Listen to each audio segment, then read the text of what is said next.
I'm going to beat you into the living death.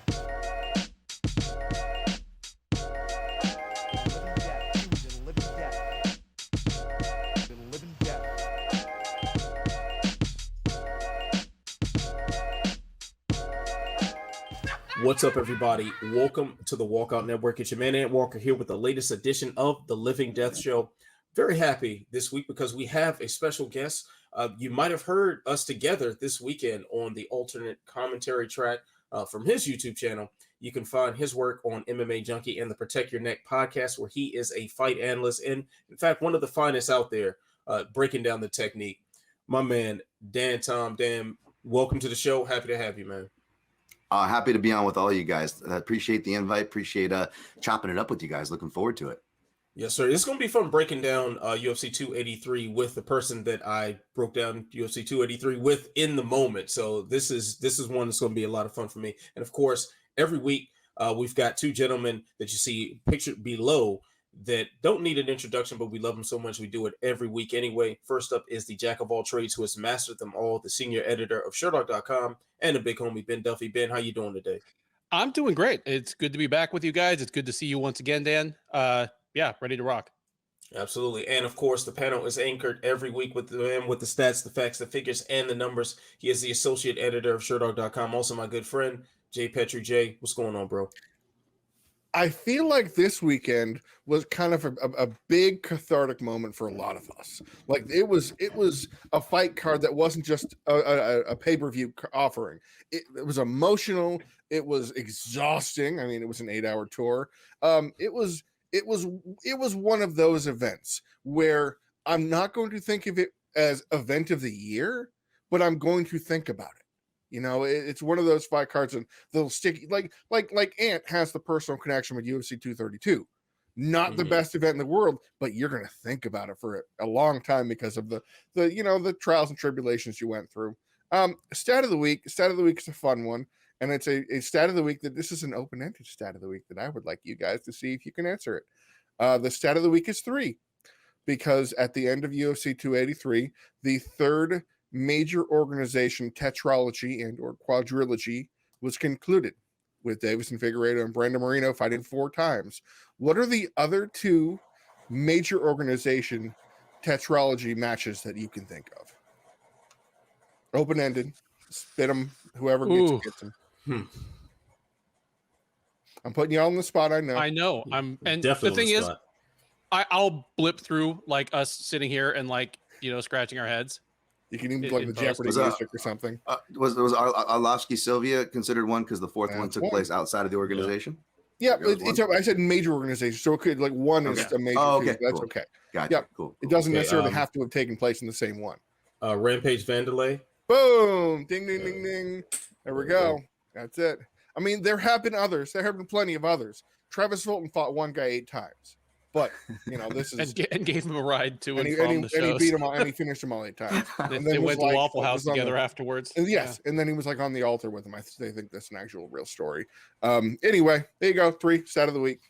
Very nice stat there, and I'm glad we got to test our knowledge instead of just leaving it all in your hands right there. So, before we get into today's discussion, remember to like, subscribe, share, tell a friend to tell a friend, tell that friend to tell 10 more friends, fellas. Let's give it up here for UFC 283. Before we go into some of the specific fights, which we definitely will, let's talk about things overall. This, to me, felt like a moment that we needed. Kind of getting back to what you're saying, Jay, about the personal connection. 2023 has started off in such a crummy fashion for fight fans, at least fight fans with a conscience, that to have to have this big event, to have Glover Teixeira in Brazil in his retirement fight, to have Shogun in his retirement fight, to have a new light heavyweight champion crown, to have all these things going on in Brazil, sort of the spiritual home of mixed martial arts, a return since they were left out after the pandemic began. This felt like what we needed, instead of focusing on the negativity surrounding some of the personalities in the sport, instead of reporting on another untimely death. We were excited about big time fights. I felt like this was exactly what we needed in the moment we got it. What do you guys say about that? I just want to add one thing before Dan or Ben takes this. We have an actual week to digest it without having to move on to another fight card. We actually have the breather post pay-per-view, which is so rare. You know what, Jay, I'm so glad you mentioned that, because to have this time to sort of reflect on what we saw, we did see some very incredible things that need to be talked about. I mean, we were just off air talking about what we were doing before, we pressed record and started doing the show today. And Dan is over here rewatching the UFC 283 main card. I imagine if it was time to prep your picks and your analysis for another fight night card, probably wouldn't have the luxury of going back and watching what happened at UFC 283 and developing a further appreciation for the action that we saw. He'd be rewatching like Sergey Spivak versus Marcin Tybura right now and like begging for death. Absolutely. And no, absolutely. And that time, I can speak to that as someone that has to break down these cards from top to bottom. It almost, I almost hate answering questions like these, because I always feel like the negative Nancy of the equation, where I'm just so jaded and shell shocked from the incoming rounds that just don't seem to stop from the UFC schedule, right? That I love that Jay pointed that out, because it is important to take that time as somebody who is self-admittedly a bit jaded from the schedule, the matchups, more than I should be, because this was a big deal. It was needed, to Ant's credit. And it's one of those things which is rare in this sport, in or out of the cage, finding something like that we can all agree on, even like people who are like pro, shill UFC, work for the promotion. We're like, can we get back to Brazil and some more live audiences and out of the Apex already? This feels like the one thing everybody can agree on. Yes, absolutely. So gentlemen, let's get into it. Jamahal Hill, now the new UFC light heavyweight champion, a brutal win that he got over Glover Teixeira. Now, there was a lot of talk beforehand about Hill's chances of winning that. If I'm not mistaken, I think, Jay, you were the only one out of us three that picked Hill to win. Or was that you, Ben? No, that was Ben. Okay, we both picked Glover to win and then retire, and then another vacancy. Remember the big storybook moment and the whole big, because we're savages that love anarchy. Right. I think that was sort of the direction we were going in. It was. But I'll say this: I think I developed this more so after we recorded our show, and I started preparing for doing my tape study in order to be ready for commentary with Dan Saturday night. As I was watching Jamahal Hill, it's like, okay, this is definitely a guy who checks a lot of boxes as far as what you want to see in a light heavyweight champion, or at least a light heavyweight contender at the top. But I just didn't have enough sample size against the absolute elite of the division. There seemed to be a lot of holes in his game. There seemed to be a lot of unanswered questions that we had going on about him. But are you guys in agreement with me that he answered a lot of those questions with a resounding exclamation point on Saturday? He fought a brilliant fight. Like, just tactically, either he or his coaches and handlers did their homework, because he came in with a game plan that really nullified almost all the things that Glover Teixeira still does well in 2023. He made sure that the majority of the striking took place at his preferred range, not Glover's. Using kicks to the body early, using kicks upstairs late. On the occasions they went to the ground, he survived admirably well against the guy in Teixeira that is one of the just most mercilessly heavy top position grapplers in MMA history, and still does it at a high level. It was a sensational performance by Hill. I picked Hill to win this fight, but this was the kind of victory that didn't just impress me. It answered questions. And I know we're probably going to talk about how he stacks up against next couple guys in line.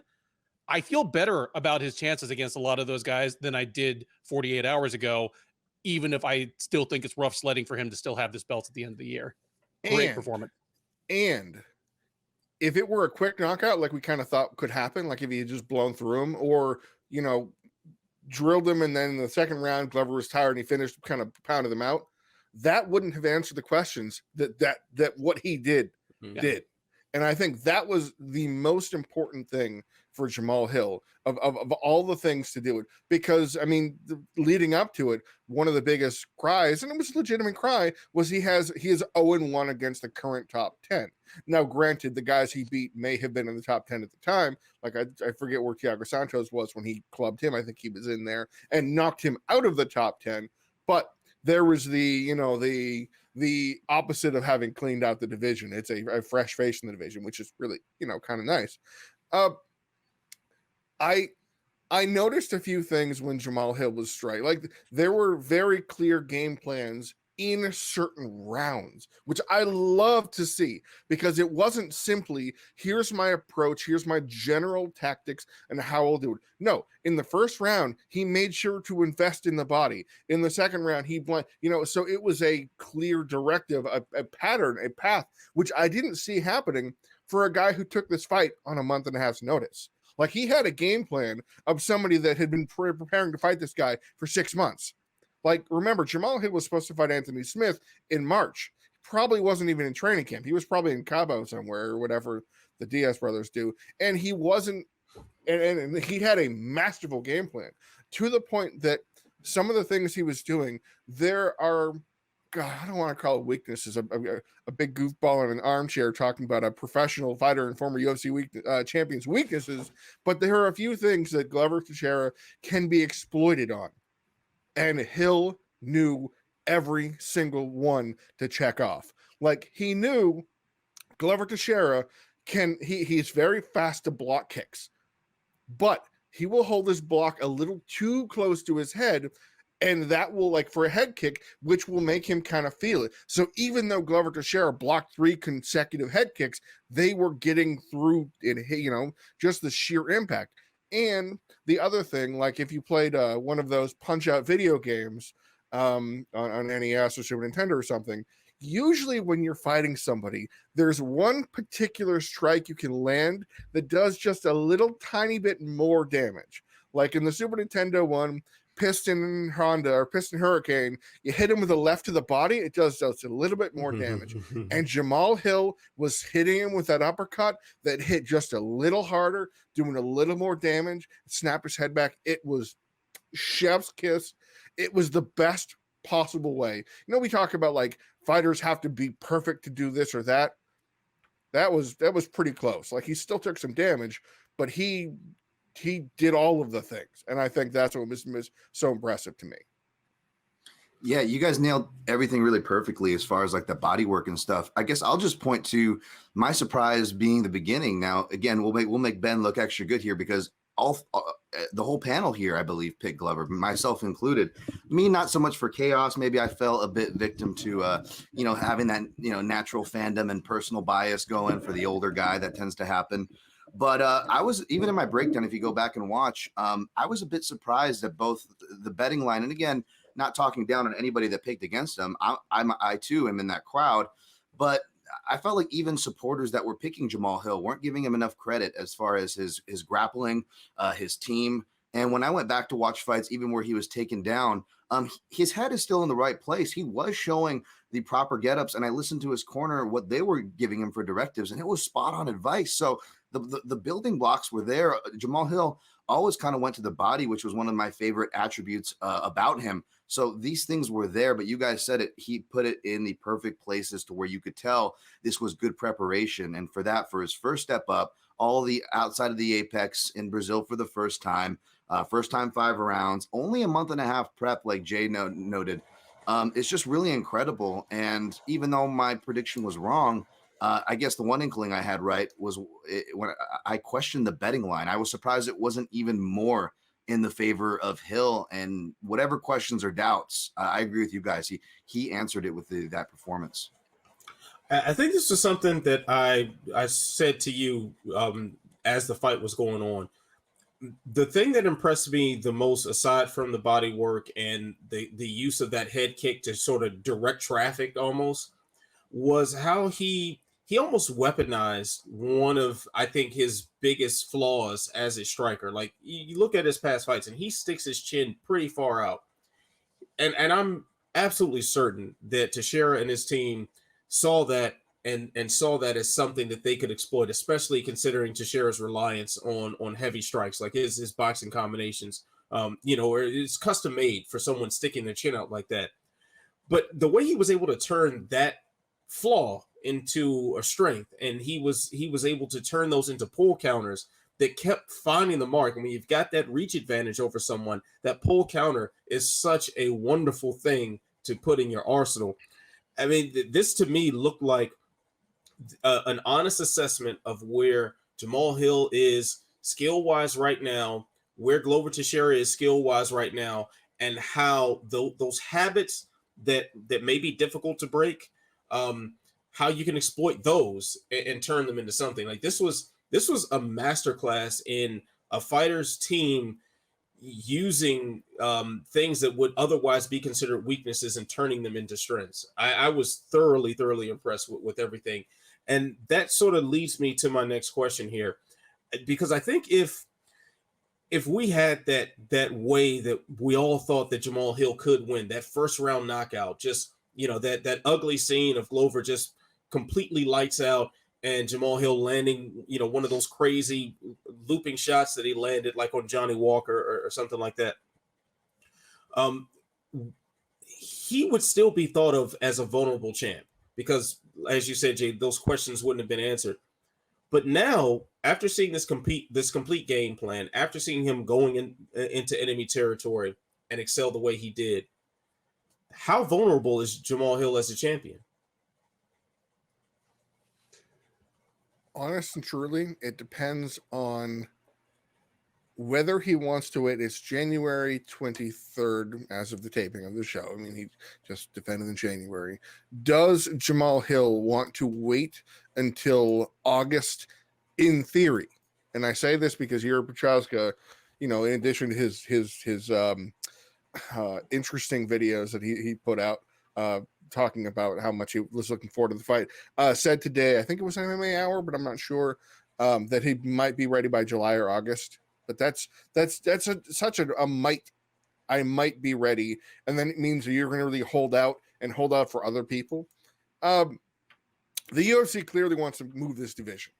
We know this because the Ankalaev Blachowicz draw, and then Dana, Mr. I don't like to match fights in the post-fight press conference, matched a championship fight in response to how his dissatisfaction to the result that happened 20 minutes ago. I have to think that the UFC is going to churn into the next thing, and it really depends, because it depends on if I can see two names that they will throw at him. And the names because they just fought beforehand. If it's Jan Blachowicz, that's an even odds, really, really exciting slugfest. If it's Ankalaev, I think his wrestling, he's not known for a wrestler like the four-guard style that we always laugh about.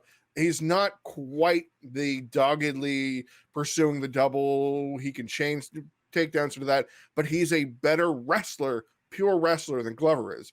Like we know, Glover's more of like a body lock guy. He's not a blast double guy. He can hit doubles. He was trying in the fight, but he's more of a, we're going to tie up, I'm going to mash you against the fence, inside trip and get you there, and then force a scramble, and then something happens. Ankalaev beats Hill. Jan Blachowicz, flip a coin for me. I see, this is where it gets interesting for me because, again, as someone who picked against him, who picked Glover to beat him, I had this opinion that wasn't that popular. And part of me is glad because I feel like I'll get less pushback on it now, saying it after the fact. But as somebody who, works in the gambling area and is an admitted contrarian, I like to be in that spot for multiple reasons. So maybe it's not a good thing that Jamahal Hill showed these skills and maybe proved some of us right. But I said, folks, that even though I'm picking Glover, I would still pick Jamahal Hill over Ankalaev and Ihor Potieria. Ihor Potieria, because there's actual technical evidence that I pointed out and tweeted clips of. And the reason why I picked him against Reyes, which obviously was an incorrect pick, and obviously we can maybe, seems a little less surprising as time has aged off of that fight in the Dominic Reyes side. But Yuri tends to dip really hard, as a lot of wrestle boxers do, which was part of the reason, back to why Jay said was so brilliant for Jamahal Hill to be kicking into that side of Glover. Glover, a jiu-jitsu black belt, but Glover also wrestled as well. He has a boxing style, and there's death, taxes, and wrestle boxers dipping into their power side for southpaw or lead side switch kicks, which is also why I called for the lead switch kick in the Brandon Moreno versus Kai Kara France fight. A lot of that heavy dipping, right? So there's a lot of that with Yuri, but minus the traditional boxing defense, obviously, and even supporters of Yuri would agree with that. So a guy with both, not just the left hand, but the left kick, the variation, the play, all the skills. I like Hill in that fight, and I'll be curious. We'll see what the line they put there. Maybe they put Hill as a slight underdog out of respect. I'm sure early bettors will even flip that line for anybody like me could get there. I also expect a slight favorite or money to even come in because of the Russian pull for Ankalaev, but that's a little more of a non-evidence one. It's more of, I was high on Ankalaev early, like a lot of MMA analyst hipsters were. However, I kind of pulled off of that plane. Ankalaev has showed way too many inconsistencies to not use his wrestling and ground and pound that made many like myself kind of really appeal to his game on the regional scene. If he's not going to do that, and maybe even if he does do that, as we saw from last Saturday, folks, it may not be guaranteed success against Jamahal Hill. And even though not really an analyst way to go about fights, I do also have that inkling where I just see him knocking Ankalaev out. I actually think Jan Blachowicz or an Alex Pereira moving up actually have some of the better chances as far as most sensible matchups. But I'll let you guys tear me apart for that opinion. I'm not going to tear you up for the Pereira one. Can I throw something down real quick? Yeah. There's one future betting line available for Jamahal Hill so far as of since he won his title. It's Hill versus Prohaska. I think it's like Bet Online or something like that opened it. Hill minus 125, Ihor Potieria plus 105. Yeah, pick him. Wow. I wouldn't have had Hill as the minus. Did it open that way, Jay? Check. It should have opened. Best fight odds will sometimes give you that. It opened at 125. They posted that odds. They posted those odds like yesterday, I think. So yeah, it opened at Hill at plus 125. Yeah, and I can't imagine too many people are running to bet on that one right now, considering we have no idea when Yuri's coming back or anything. Anyway, sorry, I just want to throw that. No, that's interesting. I mean, I'm definitely mentioning Alex Pereira is very interesting right there, because for some reasons, like one, fight. We know he has a massive weight cut to make 185 that he is not very fond of. We also saw him standing next to or in front of Jamahal Hill, and it's like bigger than him. He's bigger than the light heavyweight champion. And then we also saw the look of death that he gave him. He gave Hill as Hill was doing the sportsmanlike thing and shaking the hands of his opponent's team. So that's something that we very well could see with just a slight sliver of luck. Should be an interesting matchup too. Last, I'll add to that, the reason why I say Pereira and Blachowicz, folks, to add on a previous note you guys used about Hill using his low hands. Well, it comes at a price. He tends to retract the lead hand really low, which is why even going back to the OSP fight, if you read my analysis, I said, watch out for OSP's left hook was part of the reason why I picked Teixeira, because who has the best left hooks at light heavyweight? Well, next to Teixeira, it's Jan Blachowicz, who can jab off of his hook. Sorry. He can hook off the counter, and he can hook coming forward. And what is Alex Pereira's left hook? Well, you can question his wrestling and his ceiling. That's totally fine, folks. But regardless of division, I don't know whose left hook in any UFC division I would put against Poatan. So it's one of the nastiest left hooks on the planet anywhere. So that's my reason, because Jamahal Hill still, we saw in this fight, folks, as brilliant as he looked, what eye was really messed up, swollen and cut and getting hit a disproportional amount to any other part of his body. That's right, folks, the right eye for the left hook. So it's a little bit of logic. I'm not just trying to be crazy out here. Oh no, that's you're speaking nothing but gospel truth right now. I mean, as he's throwing, it's like that sort of traditional karate thing where he's retracting like a reverse punch almost. Yeah. You notice that a lot through that fight. All right, fellas. Well, there was also another title fight to discuss just underneath of that, and I guess you can call it a title change because both men walked in with belts, but only one left with the belt. So. Brandon Moreno, now the undisputed UFC flyweight champion. We've seen this now for 4 times. Dr. Stoppage called it into this one. It was, I believe, like a mouth-to-hand strike that landed to Figueiredo's eye that initiated the stoppage. Do we think now that this is finally over? Can we put this rivalry to bed? Oh, here comes. He's got a court there. I feel it. Oh Nope. I don't. I think that there's still something in the tank. I won't say unfinished business. I mean, yes, it was. You can call it like a ridge hand or whatever. The strike that hit Figueiredo was a legal strike. It wasn't the poke was on the other side. But gosh, there's enough controversy. If Max Holloway can get a third fight on Volkanovski because there was some slight controversy on the scorecards, then don't say no. And here's why: because if Deiveson Figueiredo goes up to 135 and blows through whoever's standing in front of him, because the power is going to come with him and the speed's going to be there, and it could be a really, it's not outside the realm possibility that he could get a couple good matchups, 2 fights. Maybe he's a former champion. He won't need long to go up the ranks and get the right spot and become champion. Well, Brandon Moreno's champion at 125. That could happen. So maybe. But I'll say one thing, and I want you guys to think about it too. I am rematched out. I'm rematched out. I'm tired. I'm tired of having to see the same guys fight the same guys. I'm tired of champions having the luxury of the challenger having to beat them twice. I still think about it to this day. The question I was going to ask Dom Reyes and decided not to because that's kind of mean at the media day at 247 before fighting John Jones was, what do you feel about the knowledge that you're going to have to fight John Jones 2 times and beat him 2 times to become the light heavyweight champion? I get in some circumstances that maybe it could be warranted, but Izzy's probably going to fight Pereira again. Edwards Usman 3 is happening again. That's already on the books. I mean, Amanda Nunes, if she doesn't fight Aldana, will fight, I don't know, Pena again. I don't want that. There's nothing. I'm just so tired of the rematches, given that there are options out there. Yeah, I mean, it was thankful news that Figueiredo is committing to a move to 135. I still see one huge monkey wrench in that plan. Although maybe we kind of got an indirect answer. Henry Cejudo not in the corner.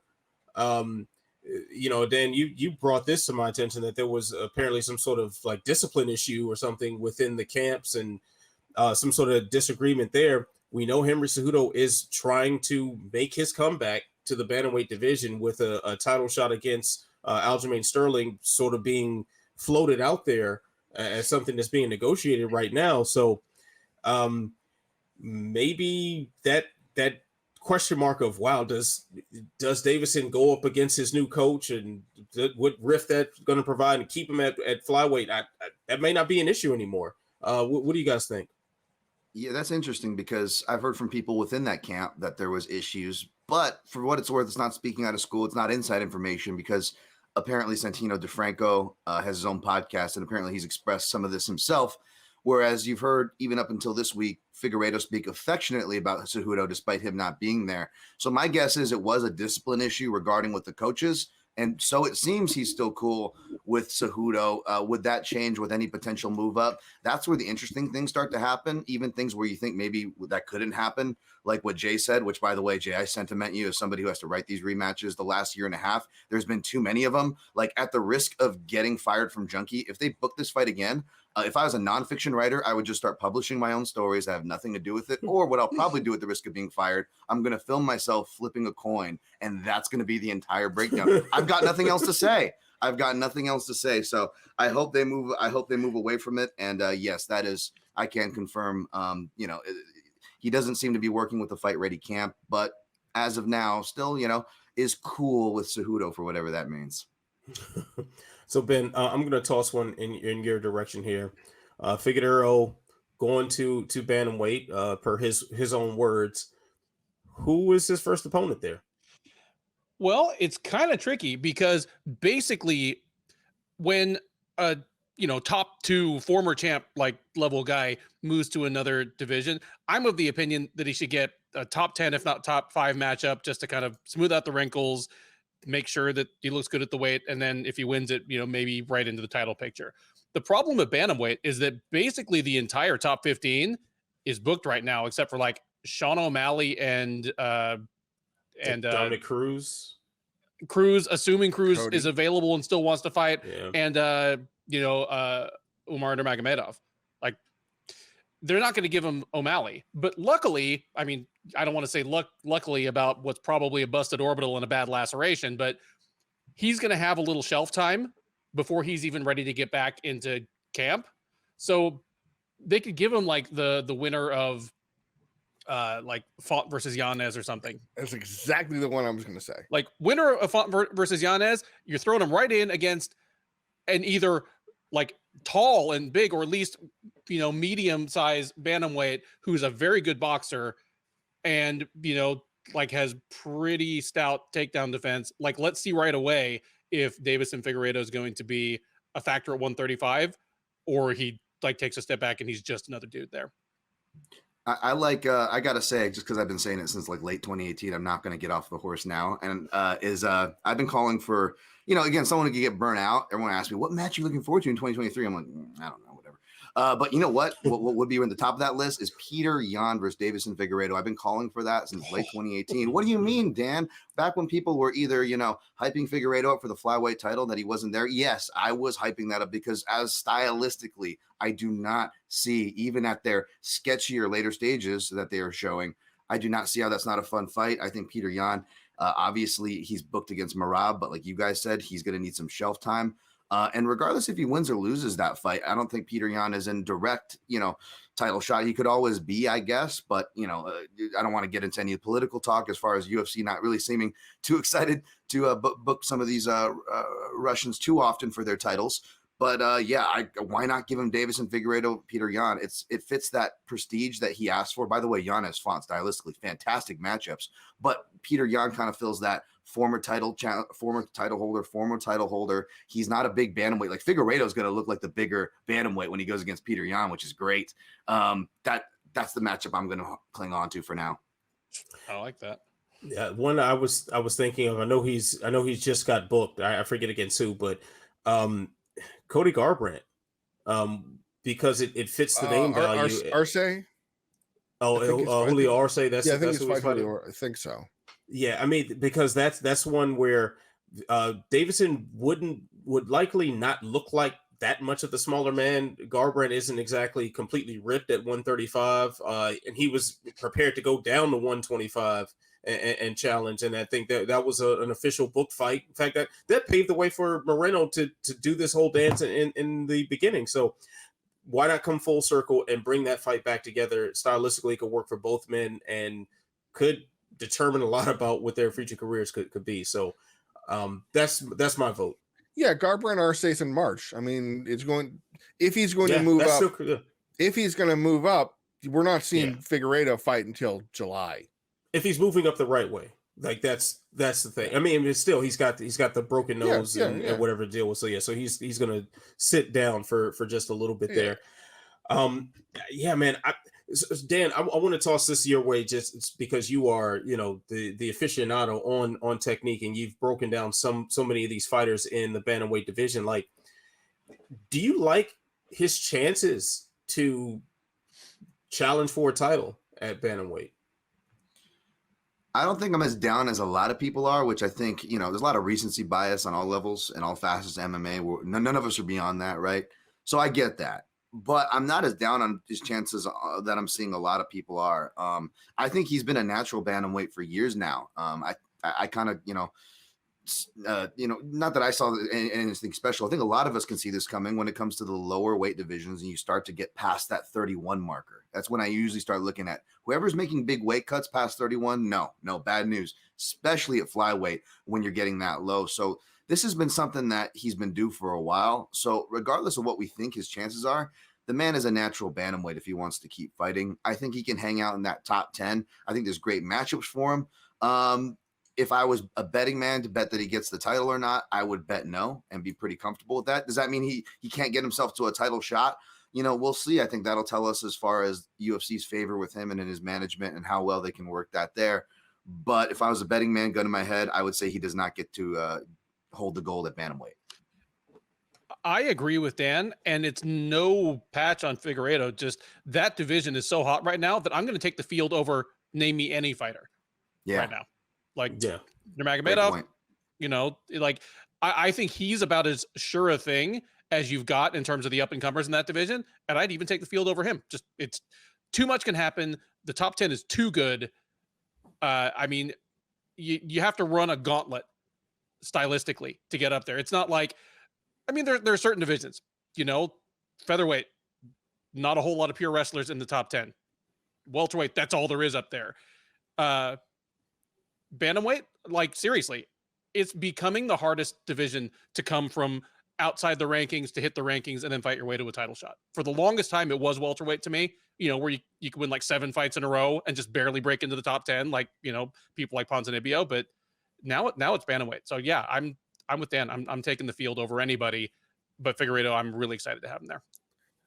All I'm going to add to it is that I look at some of the matchups that you can throw Figgy into in like August or something. So everybody who's already booked has fought and we're covered and they're good to go for next fight. I see Figueiredo Vera being the 2023 version of John Lineker versus Francisco Rivera. Just an absolute, just knockdown, drag out. This ain't going long.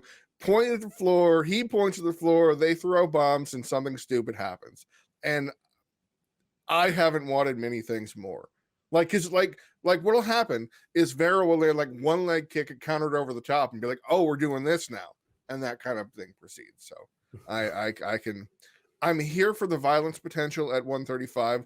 I'm hoping that the non-weight cut for Figueiredo can extend his career a little longer, and we get some messes from those fights. Well, let's show some love to the champion, Brandon Moreno. Looks like there was some sort of, I saw it initially framed as an encounter. I think that even adds a lot more sizzle on it than needed to be. Looked like a friendly conversation that he had backstage with Alejandro Pantoja. Is that the right fight for Moreno's next defense? Yes. Alejandro Pantoja, what more does the man need to do? He's like a hijacked plane, just like circling the airport while this tetralogy has gone on. Meanwhile, he's sitting on 2 clean wins over the champ. And like this fight just, it makes itself. Pantoja is a reliably exciting fighter. He's an outstanding fighter. And the onus is on Moreno to prove that this guy doesn't still have his number, which adds a whole different layer of interest to his first title defense outside of the Figueiredo rivalry. It's awesome. Make the fight. Absolutely. All right. So before we move the discussion on, one last question about the co-main event of UFC 283. Has beer and popcorn been thrown on a nicer person than Brandon Moreno? Well, here's the problem. I'm not to blame the victim, but the difference between Brandon Moreno and Tai Tuivasa is looking up and opening your mouth. There's a way to turn enemy beer into friend beer. I'm just saying. Thought you were trying to dig Tito Ortiz for a second there. Tai Tuivasa gets beer thrown on him all the time. You know? It's a token of respect. Come on, Brandon. I need an edit of oh, sorry. I was going to say I need an edit of Moreno getting showered and leaving the arena, and then cut to Corey Sandhagen and go, That's not very nice, man. Sorry, go ahead, Jay.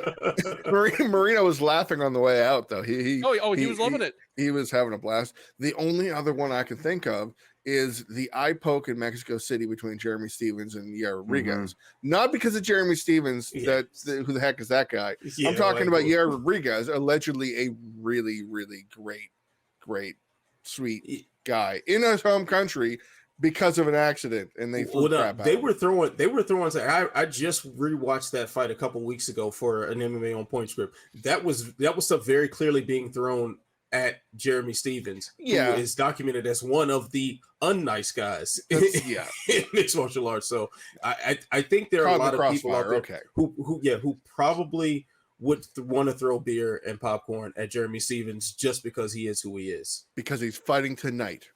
Yeah. Yeah. Regardless. It's all his fault. Boo. Like, but Yair, he is an absolutely lovely guy with the fans by all accounts. He's real easy to talk to as a media member, but he has a little chip on the shoulder with other fighters sometimes. Like, he's not Brandon Moreno from that standpoint. You know, like Brandon Moreno, I think, is cool with every single one of his opponents after the fight. Yeah, you're not always. So you're saying that the key to rile him up is to like knock over one of his Lego sculptures. Yeah, like whatever that Death Star replica that he's been working on for 3 months, just go and crash it, and you just see the probably face gonna murder you. Just toss the clear Legos onto his floor so he doesn't see him and he steps on. Oh.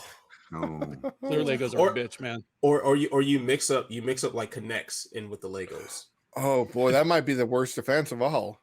Oh, as an OCD actually, guy, that'd kill me. I got one that's even worse. Like, you give them the Lego set of like some elaborate thing, like say it's the, I don't know, it's the Death Star. We'll just go with that one since I got the Star Wars hoodie on. And then you make sure that certain pieces that are very important aren't there. So it'll be missing like little satellite dishes. It's going to be missing like, and then he puts it together. He's almost done, but these couple little pieces aren't there. That'll piss him off more than anything else. So. There's like a Harry Potter thing instead mixed in by accident. Yeah, like we need that. We need that embedded. Okay, put like a Ninja Go head on Darth Vader, like. Yeah, or like dub over the end of one of the Lego Batman movies and see how he acts. All right, fellas. Well, let's keep things pushing here because the third fight up from the top, Jessica Andrade and Lauren Murphy, one of the, seems like we get these every couple of months, like one of those fights that makes you question what MMA corners and officials are doing as someone is getting absolutely lambasted. And we've gone down that train a lot, and I really don't want to go down that train again, and I'm sure we will again in 2 months when the next thing happens. So let's just try to focus on the actual results of the fight. Andrade very, very clearly winning this bout. Did she earn enough? I mean, did she do enough to earn her next shot at the title? And if so, what division would you like to see it in? I'll say yes, she has. As far as I'm concerned, either one, but she seems to be asking for strawweight, and I'm here for it. She is a top 10 pound for pound woman who has proven that she can make the weight and perform at a high level in both of those divisions. And yes, Weili Zhang lamped her in like a minute the last time they fought, but it wasn't something that made me think, okay, they fight 10 times, it looks like that every time, or it even looks like that 5 times out of 10. That was a collision. You know, like even if they fight 10 times and Zhang wins 7 out of 10, it probably only looks like that once. It's not like her fight with Shevchenko where I'm like, I don't need to see that again unless there's no other alternative. No, like she wants Zhang. I love that fight. You know, Andrade she's an incrementally better fighter since then. The recklessness that kind of got her knocked out against Zhang, I think has been attenuated a little bit. It always is at strawweight anyway, because she fights with a little more of an eye on her gas tank. Yeah, I want that fight. She's earned it. Yeah, I agree. I think, you know, down to strawweight, even in Brazil, like Andrade was calling for, and I'm Zhang gang. I love me some, you know, Zhang Weili, but I don't think that is any out of school call out to both call out the champion at a lower weight division for a rematch that she lost, as well as the hometown. I think it makes sense. She did it on a quick turnaround, lest we not forget, in Shenzhen, China, the then challenger's hometown, right? Mm-hmm. So let's pay it back. I think fair is fair, and I think any excuse to go back to Brazil after this last weekend, I think everybody's kind of down for.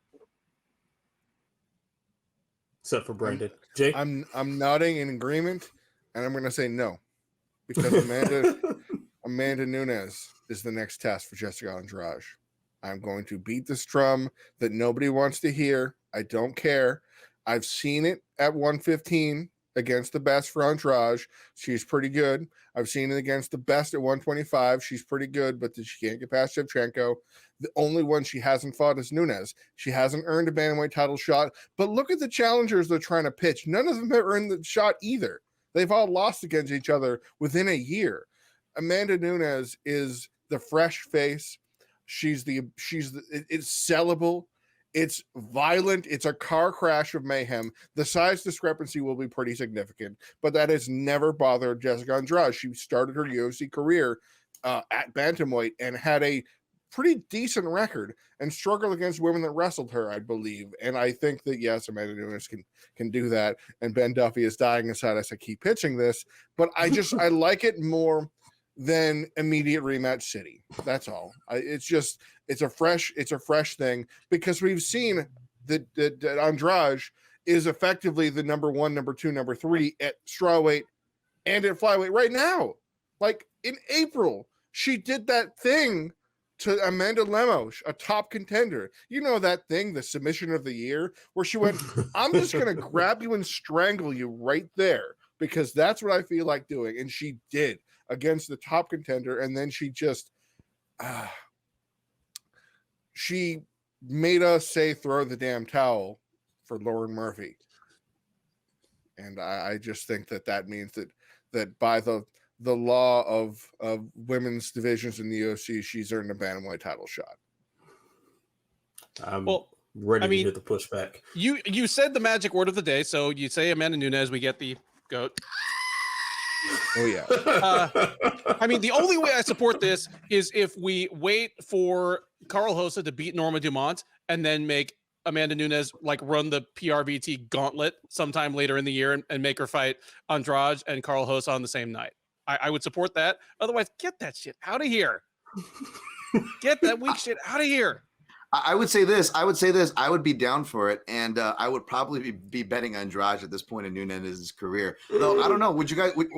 I'm glad he specified Amanda, because for a second I thought Jay was calling for a Highlander matchup with Josiane Nunes. In the end, there can be only one. Josiane Nunes versus Jessica Andrade, 2023. Sorry. Jessica Andrade versus Josiane Nunes. You must be this tall to ride. Oh, they're very likely to bump into each other and have a street fight outside their barbershop. Yeah, the Spider-Man gif where they point to each other. It's like, let's do it. It's like, let's you do have the that same too. fade as me. Time to run the fade now. So I could very well see that happen on the street. All right, gentlemen. Let's see here. We've got a couple of retirements to talk about. The aforementioned Glover Teixeira and another former light heavyweight champion, Shogun Rua, calling it quits after long and storied careers in front of their home country, UFC 283. Of the two of them, which one do you think is more likely to strap on some gloves again and earn a paycheck? I thought you said this was going to be a feel-good show. Gotta have something. Of the two, I actually think it would be Teixeira. I think. I was going to say, I hate to agree, but I agree.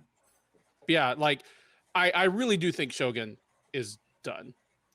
I mean, not to be morbid, but the way the last 3 years of his career have gone, and knowing his own brother, Ninja, if he doesn't realize that now is the time to walk the hell away while he still remembers third grade. I mean, dude. Whereas Teixeira's I'm still this close against the best fighters in the world. It's the way he feels that way about the Prohaska fight. He's like, I had this guy, and fair play to him, but I made a mistake, and that's something I can fix next time. He feels the same way about the Hill fight. He's like, yeah, I got beat unrecognizable, but I almost had this dude late in the fight. I could see Teixeira stepping in, just kind of short notice. Someone's needed for a title shot or title eliminator, and he just rips off the suit. He's got the S on his chest and takes one more fight. I could see that within the next 12 to 18 months. There's that, and there's also the direction they've been going, just covering these guys, going over their socials for years now.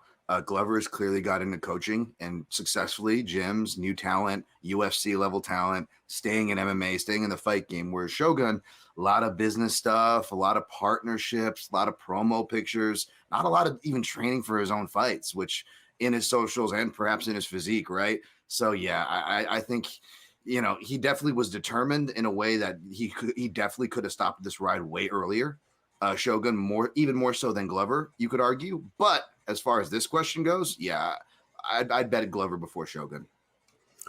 Man, am I going to sound crazy for disagreeing, gentlemen? Nope, because I'll back you, Jan. I'll back you. And Jay, let me know if you're on the same wavelength as me on this one. To hear Glover's own words right after that fight, and to say, like, I'm too tough for my own good, like, I can't keep doing this. To hear those words coming out of his mouth, it's like you never hear fighters talking like that, talking that sincerely, especially after a fight, like immediately afterward. These are the sort of words that you'll hear, 3 months from now on the MMA Hour or something, and they'll do some appearance and they'll announce their retirement. Those are the sort of words you'll hear then, not right after that fight when they were just that close to capturing the title. You imagine another scenario where Jamahal Hill still puts the beating on Glover that he did, but man, was it the third or fourth round where he got him down? Oh, actually, it was the final round. He got him down, landed the ground and pound, and if he had just a little more positional control, he walks away with the belt.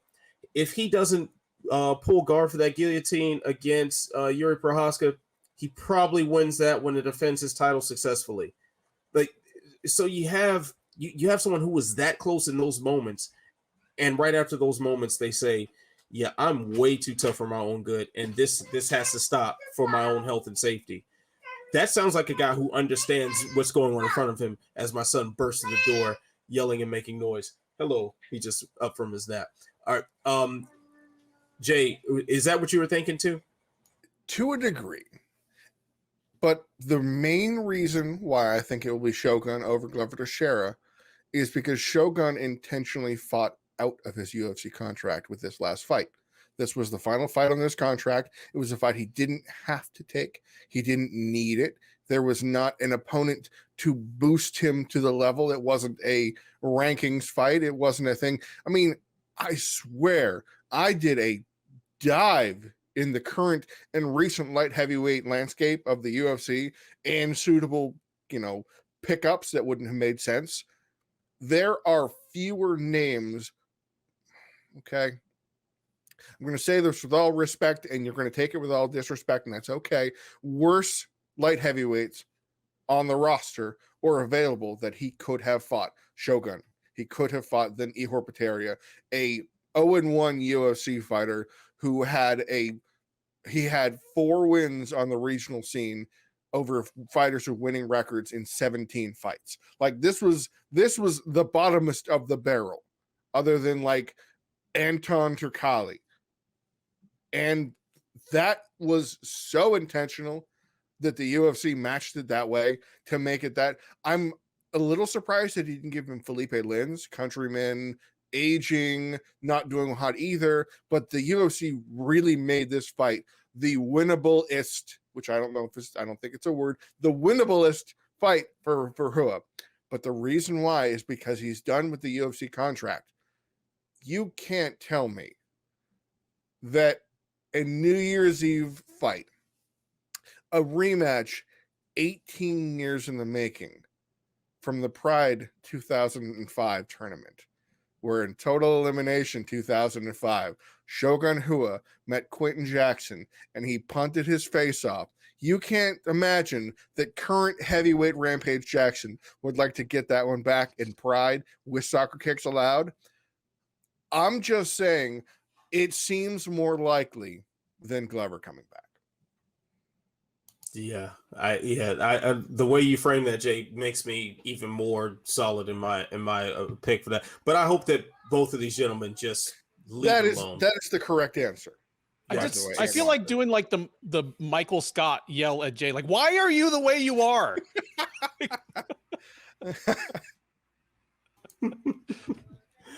All right, fellas. Well, it's time for me to grab my phone and turn the clock on. I'm gonna put 10 seconds on, and we get to answer some questions in our quick hits segment. Let's see here. I will Dan, I'll start with you. Did Johnny Walker finally turn a corner, or was this last win just something that happens sometimes? No, it's just something that happens with Johnny Walker, man. He is the biggest athletic cheater as far as both just being big and athletic. Not cheating, of course. I joke because athleticism was Say winning. Saud has entered the chat. I just rewatched that one like a few minutes before we jumped on, and it looked like to me that Craig sort of gave Walker the momentum he needed to get the rotation in that hook. Like he caught the leg, and as he caught it, he kind of turned, and that gave Walker all he needed to really turn that hook over. And dude was knocked out twice at least. Like the way he moved his head into that hook, it's like someone who's bad at holding pads and like moves the pads to like that meets you only with his head. Yeah. Like it's like the combination of Rocky jab defense with bad pad holding. It's like, just who was that cat that was Team Alpha Male, Master Tong? Oh yeah. Yeah, the Team Alpha Male guy before Bang came along. Yeah. Yep. All right, fellas. Let's see. Jay, I'll start with you on this one. Will Gilbert Burns get the Colby Covington win? Get the Colby Covington fight? Well, and coming in hot, poisoning the well. Will Gilbert Burns get to fight Colby Covington? Will anyone get to fight Colby Covington? Every month that elapses, I'm less confident that Colby Covington's going to fight again. I just have that weird feeling that he's going to like age himself out of the division. That's where you're wrong, Jay. Colby Covington versus Dylan Dennis. That's the next fight. Oh. Ant's coming in like, will Gilbert Burns get to break the other side of Colby Covington's face? Will he break his jaw the right way? Yeah. Which round will the knockout come? Yeah. Oh man, we can only dream. All right, Ben. Throw this one at you next. Will the UFC make the Nunes versus Nunes mirror match at 145, or was Nunes the lesser fighting for nothing? Nunes, she was not fighting for nothing, but now she gets nothing. If she had put more of a definitive stamp on a fight with a sub UFC level fighter in Zara Farron, it was hers to take. Now we get to wait for Hossa versus Dumont. That was a hilariously bad fight. Like it was an enjoyably bad fight. I was nonstop laughing at some of the exchanges in that one. So it delivered what we thought it would be. The way Farron leaned back and her head bounced off the cage wall, and she didn't realize, hey, maybe I shouldn't do that. Bonk. Yeah, that was good. And Walker. Yes. You saw the Bonfim brothers. I'm going to ask you a question because you deserve it, and I know you're going to have a one or two children probably coming in your lap very shortly. There's the one. Right here. There we go. Yo, all right. Bonfim brothers both made a statement. Both finished their opponents. Which of the two Bonfim brothers impressed you more in their debut? I'm going to go with Ishmael. I mean, we started off with like an easy one that we're going to be talking about for knockout of the year against a guy who has the capability of putting you on the wrong side of a knockout of the year. I'll take it. And I liked what he did before the knockout. It wasn't just boop, boop, boop, bang. It was all the way, a whole performance. Yeah, it was a build up. I mean, even when the head kick that he landed, I think that toward the end of the first round, and like he kind of fell, like he like went a little bit too far on the rotation on his base foot. I think if he maintained his balance on that one, McKinney would have been knocked out from that kick. Like he was setting up killing shots the entire time. Like that was great. His brother did a fantastic job as well. So that's a dangerous family. His brother's good, so I don't want to take away from him. I don't know where this narrative before their contender series fight, before this fight, that one brother is way better than the other one. And if we're gonna say that, why are they keep getting it wrong? Ishmael got a way better grade from me in the contender series for his showing. And, he actually fainted out the finish for McKinney, whereas Gabriel Bonfim, like, Munir Laziz just gave it to him. He literally just, I'm going to walk into your range, and then after I let you hit me, I'm going to then change level into your best transitionary phase. Ben Duffy knows why the one of the Bonfim brothers was more highly touted than the other. Okay. Because having a 0 in that L column gets you overrated. Boom. Yep. Like the difference between Khabib Nurmagomedov and Alexander Volkanovski is one meaningless loss in Volkanovski's like third fight at welterweight, but like they're not even talked about in the same breath. Even though functionally Volkanovski is probably more accomplished at this point. Okay. I agree. I agree with that. Yeah, that makes sense. That checks. Sorry, my daughter just slipped out of my lap and like tangled my cord, and now she's gonna take my hand wraps and probably run out of the room. Can you at least close the door on your way out, baby? Thank you. She's definitely not gonna close the door. Okay, thank you. And my son just bursted. All right, so with that being said, I've got a minute on the clock. A minute that we're gonna totally disrespect as we all chime in on something, and we've gone over this a little bit before, but let's dive a little deeper into this topic about Shogun Rua. Did the UFC do him a disservice in his matchmaking at UFC 283? No. If they took, go ahead, Dan. I was going to say if you take what Jay said earlier, which actually makes a lot of sense, and he swayed me by the way on that previous segment, then maybe they didn't do him dirty because Shogun was going to fight out his contract anyways. And like Jay said, to reference earlier in the convo, I agree. They already dug from the bottom of the barrel. I would say maybe they could have done what they did for CM Punks or, guys like Greg Hardy, who definitely didn't deserve that treatment. But in their defense, they were trying to build these fighters up. Shogun on the way out. Maybe they don't bring in some random 7-Eleven clerk. But yeah. Yeah, I think that they did do him a disservice because when you have someone like the gentleman that he did face, you have that possibility of making the moment even sadder. How about send off another legend at the same time? Like, I'm sure we could go for a third Machida fight, and that seems like an appropriate pairing considering their age, considering their history. That seems to be much more palatable than a guy off the Contender Series to go out and waste a legend the way he did. So what other guys would you like to see, at least out of that sort of ilk, that you think could have filled in? Any older fighter, and I mean older in sort of the 37 above, that like Rashad Evans or something like that, that has an opponent of suitable age and experience. And I know that it's hard to sign a fighter coming off a loss, but it would have sold. Oh God, it's going to be gross to say, but you could have put Machida versus Shogun 3 as a fight night headliner. And it would have been meaningless. They would have been on losing streaks, and there would have been nothing to it. But it would have sold something. And I think that it was more of a cast off.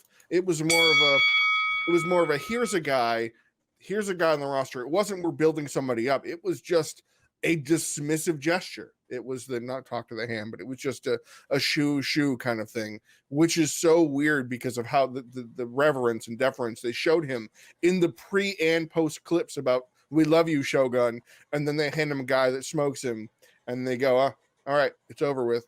So I don't know if it would have been the right call, but of the available names, Alexander Gustafsson's doing nothing right now. They fought once, like a decade ago. That's better than a kid who's going to knock his block off because he's a kid. He's got better recoverability and all that stuff. So yeah, it was tough. Yeah, not a good day for Shogun. I even think that like the walkout and stuff, it lacked the sense of gravity that it should have had. It should have been a bigger moment, like dim the lights and flash stuff and give him a video package beforehand that captures what he was able to do, because it's such a shame that there are so many big fans of mixed martial arts that have no idea what a big deal Shogun is. Like, they have no idea because they've just seen sort of this unfortunate run post the Dan Henderson fights. Like, they don't really know much more than that. I totally missed him. I missed him on the roster. Then I pulled up Ed Herman. Oh, I didn't realize that Herman was still Yeah, part of the UFC that would have roster. been Yeah, perfect in yeah. terms of, yeah, someone's going to go down and it's going to be kind of too bad, but it'll be fun while it lasts and it will be fair. It'll be fair. And I think that was the tough part. But man, Great suggestion. you're right about the walkout. I was really scared, and I don't know if scared is the right word, that the UFC would just not show it, not show the walkout, and just have it. Yeah. And bless you, Zach Candido. I owe you a beer when I come out to Vegas. That they decided to put on that and at least let us see the final walkout of Shogun Rua. But man, I remember the old days when Shogun watch out, I'd be like, oh, someone's gonna catch a body right here. Oh my god. and it didn't quite have that, but I still had that little bit of hope. Oh yeah. All right, gentlemen. Well, let's keep things pushing here because we're nearing the end of our show, but we can't go out without doing around the greatest title segment in all of media history. I'm not surprised Mr. Falcons will be sharing something that surprised us or ironically did not since we last met. Our special guest Dan here is going to start us off. What's your I'm not surprised Mr. Falcons moment this week? The I'm not surprised one is definitely an ironic one because when I went back to rewatch the main card, right at the top of the main card broadcast, I'm sure they did it throughout. We talk a lot about betting and all the scandals that have happened and the further sponsorship rights that were recently taken away from fighters. Despite that being said, they were allowed to have those shout outs.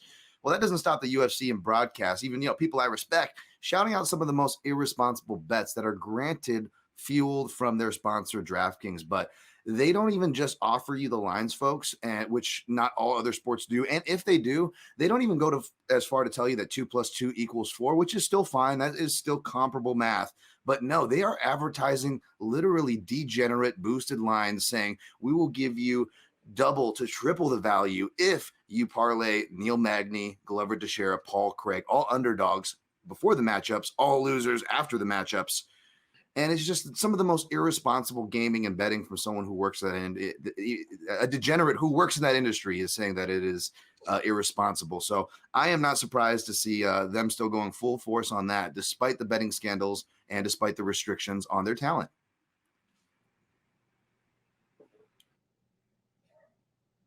You are muted. It'll help if I press unmute before I start saying great one, Dan. And the gambling thing just keeps on giving us stuff to talk about. All right, Ben, you're up next. What's your I'm not surprised Mr. Falcons moment this week? Well, I heard a name I'd not heard in a long, long time, to paraphrase Obi-Wan Kenobi today. One Championship is coming back to the place where it all started for North American mixed martial arts, at least. Broomfield, Colorado on May 5th for one on Prime Video 10. And that will mark the return of Sage Northcutt to mixed martial arts competition. He's coming back at one championship lightweight, so 170. He's taking on Ahmed Muitaba, an appropriate matchup. But I'm just impressed that Sage Northcutt is coming back. It has been 4 years. And the crazy thing is, Northcutt is still just 26 fucking years old. Like, it's ridiculous. He's just 26. He hasn't fought in 4 years. Like, has there ever been a fighter written off as like a bust or an underachiever, like younger and more prematurely than Sage Northcutt? All the dude did. Who? Jake Matthews? Maybe Jake Matthews. Like, and it's ironic when Matthews like called out Northcutt because they were the two youngest guys in the UFC. I mean, all Sage Northcutt has done is go 6-2 in the UFC and get cut because he was too expensive, not because he wasn't winning fights, and cut by the very people who had made him too expensive. And then, get his face busted up in a really, really bad matchup against Cosmo Alexandre and be the nicest dude on the planet. I'm excited to see Sage Northcutt back. I don't know what his ceiling is as a mixed martial artist, but I was excited when he went to one championship because I wanted to see him, be able to kickbox as well as fight in mixed martial arts. That's still on the table. He still is the closest thing we have in human flesh to like a golden age comic book superhero. Just everything from the physique to the jawline. Sage Northcutt rules. Houston forever. And I can't wait to see him in May. So hold on. What do you think this I don't know, this Adam Warlock lookalike? What do you think he was up to the last 4 years? Was he like working at like a Haagen-Dazs, like serving out? Like what was this kid up to? He was washing his truck. Don't you follow his gram? I don't. He would work at Sonics. Like he strikes me as a Sonics. No, in and out. He wants to place with the Bible verses on the bottom of the cups for sure. Chick-fil-A then? Oh yeah. He's too nice for Chick-fil-A because he's not going to get into like a version like electroshock therapy for gay people. He wants to be just like the nice, well scrubbed in and out kid. Oh man, what goes into that Polynesian sauce, you never know. I don't know. Ben, would you think of Sage Northcutt any differently if he got to do what he intended on doing before the Cosmo fight, and that is play the son of Ivan Drago in Creed 2? They would have to dub him. I can't imagine him speaking in any other voice than his own. I must break you. Like, can you imagine? Do you see the with the Old Spice commercial where it's like the CGI Dolph Lundgren and like the water pouring out of his underarms? Yeah. Like, that looks like Sage Northcutt. Like Sage Northcutt comes to me. He comes off to me as those actors they would hire to catch a predator, to lure the predator. Except Sage isn't asking; he's just that gullible and affable. He's like, "Sure, what would you like to do, Mister? I've never seen that before." It's like, no, I'm really here to play board games with the 13-year-old.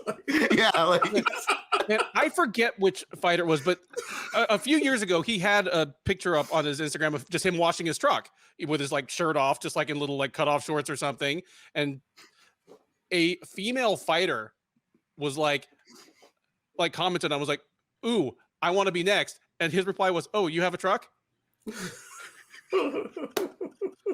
Oh boy, was that Jessica I? No, it was this guy or it was Claudia Gadelia. I don't think it was Claudia Gadelia because Claudia Gadelia, I don't think she likes I was boys going to that say way. maybe Katz and Gano, but that wouldn't have.